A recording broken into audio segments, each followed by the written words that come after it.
រឿងអណ្ដើកនិងស្វាមាននិទានមួយថាអណ្ដើកនិងស្វាវាសុំធ្វើដន្លងនឹងគ្នា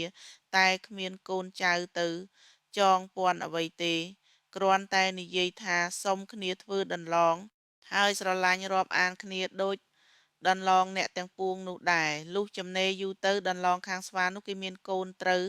រៀបការគេហៅភ្ញៀវពួកស្វាសមុទ្រថ្ងៃនឹងស៊ីការទើបនឹកឃើញអណ្ដើកជាដន្លងថាយើងការកូននេះហៅភ្ញៀវអស់ហើយនៅតែអណ្ដើកជាដន្លងមិនទាន់បានទៅប្រាប់ឥឡូវថ្ងៃការជិតណាស់មកហើយបើដូច្នេះឲ្យបំរើទៅអញ្ជើញគាត់ផងបំណាច់យើងរាប់អានគ្នាពេលយូរណាស់មកហើយក៏ចាត់បំរើឲ្យទៅអញ្ជើញថ្ងៃដែលគេប្រជុំញាតិស៊ីការនោះអណ្ដើកក៏ទៅដល់ដែរតែនឹងទៅស៊ីផឹកនឹងគេមិនរួចពួកស្នាបានឃើញក៏ប្រាប់ទៅដន្លងស្នាថាត្បិតដន្លងអណ្ដើកមកដល់ហើយនៅឯក្រោមដើមឈើដន្លងស្នាចុះមកឃើញអណ្ដើកក៏ប្រាប់ថាដន្លងឯងឡើងមិនរួចនឹងគេមានតែដន្លងឯងខំវលេនេះចុះ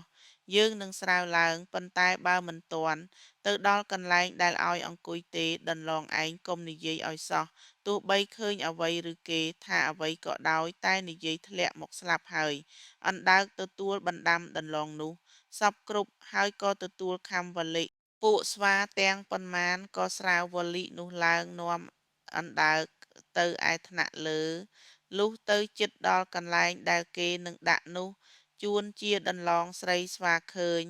អណ្ដើកក៏សួរដោយរាប់អានថា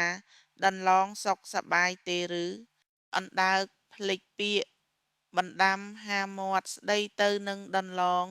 ក៏របូតមាត់ធ្លាក់ខ្លួនខ្លោកដល់ដីបែកស្នូកដូចចិញ្ច្រាំនឹងកាំបិតស្លាប់នៅវេលានោះខានស៊ីការនោះទៅ